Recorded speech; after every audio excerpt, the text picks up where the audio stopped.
Hello friends, आज हम लोग अभिलेखों के महत्व पर प्रकाश डालेंगे। मतलब कि अभिलेख किस प्रकार से इतिहास को जानने में मदद करती है, इसके बारे में जानेंगे। सबसे पहले यहाँ पे अभिलेख है। अभिलेख को इंग्लिश में इंस्क्रिप्शन कहा जाता है। तो अभिलेख का अर्थ सबसे पहले समझेंगे। तो अभिलेख ऐसा होता है ना, जैसे कि कोई भी कठोर या फिर मजबूत सतह पर कुछ पाटन सामग्री लिखी जाती है, तो वो अभिलेख है। प्राचीन भारतीय इतिहास पर प्रकाश डालने वाले स्रोतों में सर्वाधिक महत्व अभिलेखों के हैं, क्योंकि अभिलेख समकालीन होते हैं। मतलब कि प्राचीन भारतीय इतिहास में, एंशिएंट इंडिया में बहुत सारे ऐसे तत्व होते हैं।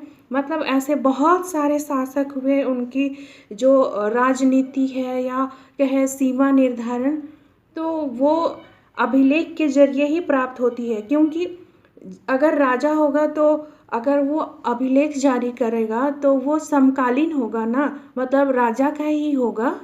जिस राजा के विषय में अभिलेख पर लिखा होता है, अभिलेख की रचना भी उसी राजा के शासनकाल के समय की गई होती है।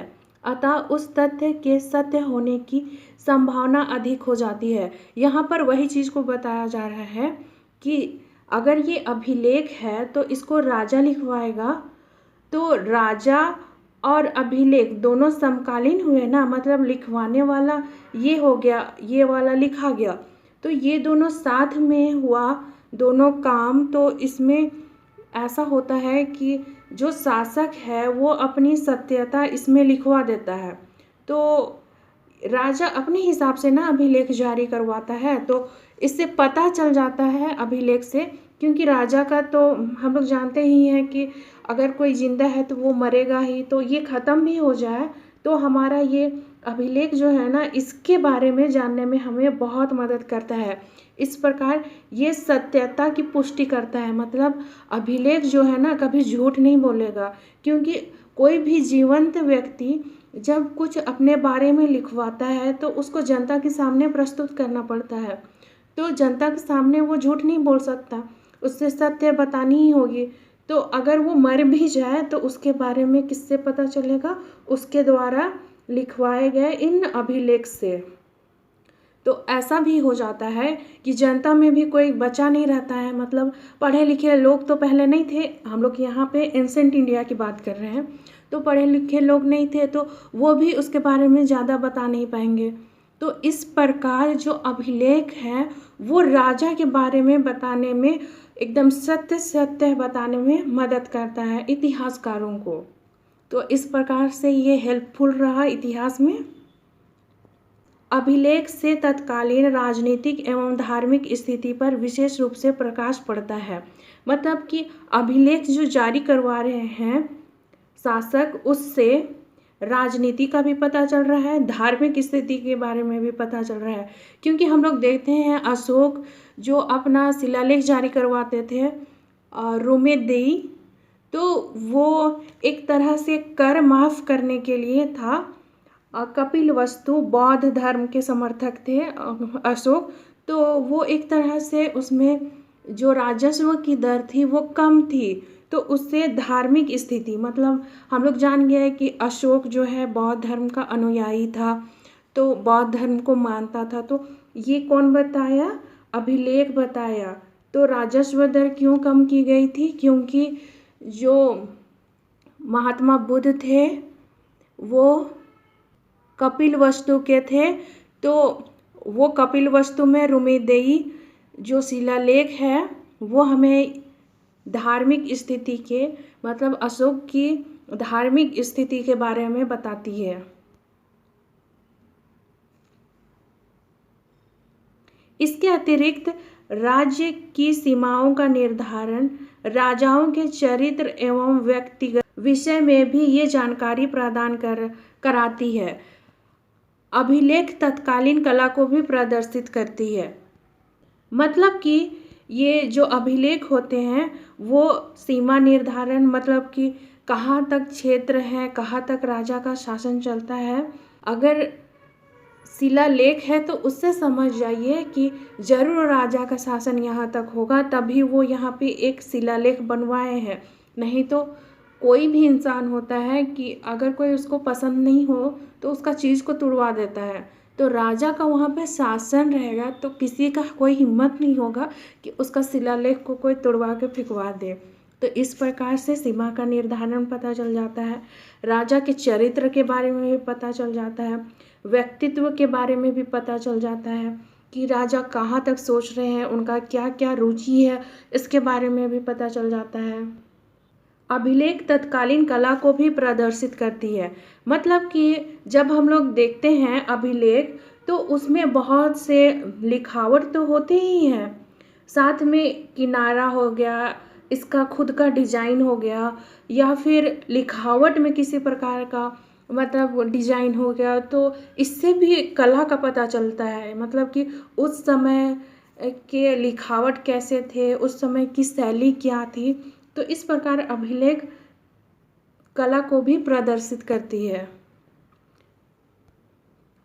अब तक विभिन्न कालों एवं राजाओं के हजारों अभिलेख प्राप्त हो चुके हैं, जिनमें सबसे प्राचीनतम उपलब्ध अभिलेख 5वीं शताब्दी ईसा पूर्व का पिपरहवा बौद्ध कलश लेख है। यहाँ पे इसे पिपरवा या पिपरहवा दोनों कहा जाता है, कंफ्यूज नहीं होना है। तो इसमें बताया जा रहा है कि सबसे जो पुराना अभिलेख पाया गया वो 5वीं शताब्दी ईसा पूर्व का पिपरवा एक जगह का नाम है, वहाँ पे बौद्ध कलश में लेख पाया गया। मतलब कि कलश हम लोग जानते हैं ऐसे बना हुआ रहता है, तो इसमें लिखा हुआ पाया गया सबसे पहला। लेकिन हम लोग बहुत बार सुनते हैं कि ये अभिलेख जारी करने का सबसे पहले मतलब भारत में सबसे पहले मौर्य काल में हुआ। तो ये बहुत सारे इतिहासकार इसे भी मानते हैं, 5वीं शताब्दी का जो शिलालेख है उसको भी, और जो मौर्यकालीन बोलते हैं उसे भी माना जाता है। क्योंकि हम लोग पीछे जाके तो नहीं देख सकते हैं, या फिर हमें कोई इतिहास के बारे में कोई ऐसी बुक नहीं मिल जाती है कि सब करेक्ट बता दे। तो इसमें बहुत सारे रिसर्च की आवश्यकता होती है। तो रिसर्च में पास्ट में जाने के लिए कुछ ना कुछ दायां बायां हो ही जाता है। तो एकदम कि कोई भी किसी भी चीज़ के लिए एग्जैक्ट दावा नहीं कर सकता है, क्योंकि ये इतिहास है, कोई साइंस नहीं है कि इतना डालेंगे तो इसका वैल्यू इतना ही होगा।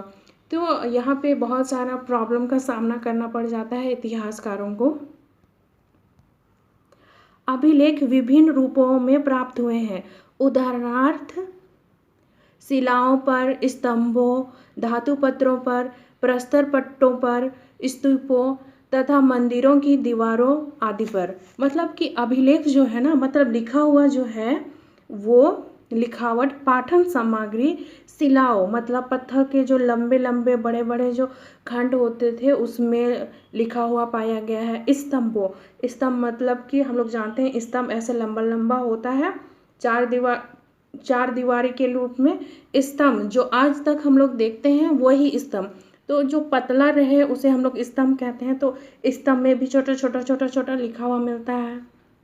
धातु पत्रों, धातु में लिखा हुआ मिलता है। प्रस्तर पट्टों यानी कि पत्थर के टुकड़ों पर लिखा हुआ मिलता है।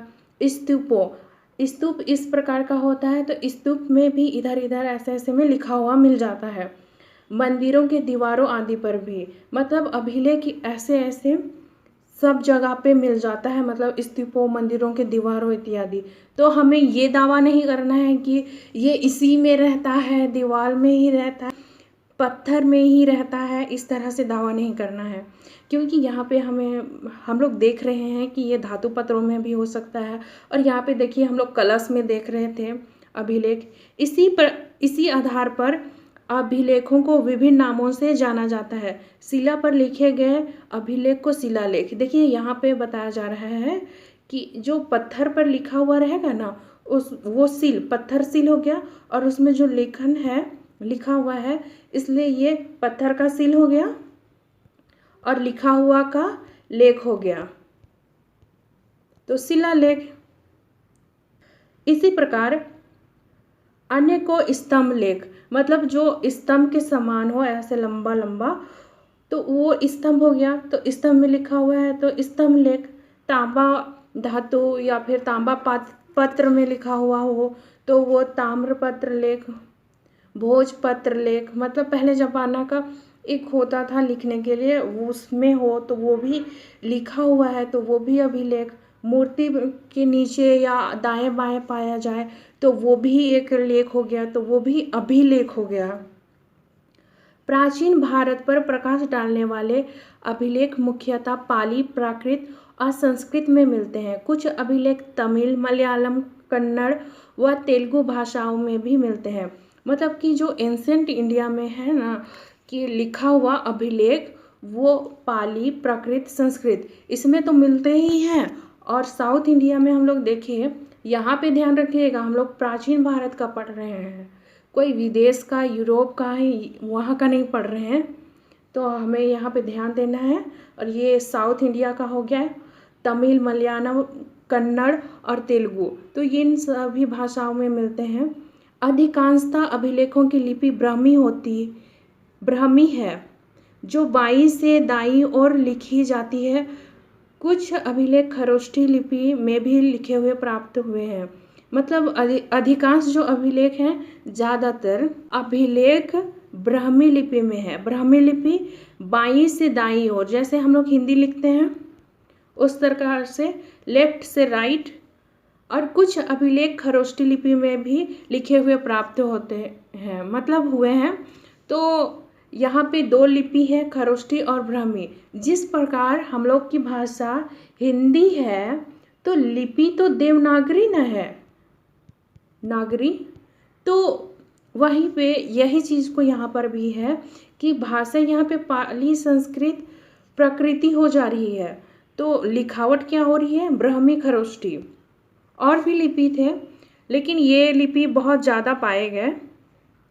कुछ विदेशी अभिलेखों से भी प्राचीन भारत पर प्रकाश पड़ता है।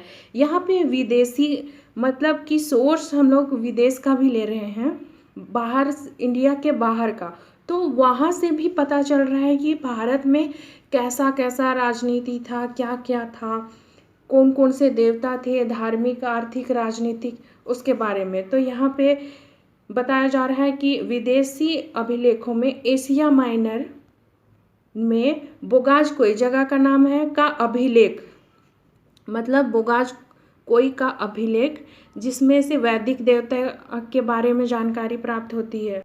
बोगाज कोई का अभिलेख विदेशी अभिलेखों में प्रमुख है। मतलब कि बोगाज कोई विदेश का है, लेकिन विदेश से भी भारत के बारे में जानकारी प्राप्त हो जाती है। इसके अतिरिक्त पर्सिपोलस तथा नक्शे रुस्तम के अभिलेख प्राचीन भारत तथा ईरान के पारस्परिक संबंधों पर प्रकाश डालते हैं। मतलब कि ये भी अभिलेख है, पर्सिपोलस और नक्शे रुस्तम, तो इन अभिलेख से भारत और ईरान के बीच जो संबंध है उसके बारे में जानकारी मिलती है। तो इस प्रकार से अभिलेख इतिहास में हमारे जो भी विदेश से संबंध हो या फिर कुछ भी भारत के बारे में, आर्थिक, राजनीतिक जो भी हो, उसके बारे में जानने में मदद करती है। तो इस प्रकार से अभिलेख का अपना इम्पोर्टेंस रहा है।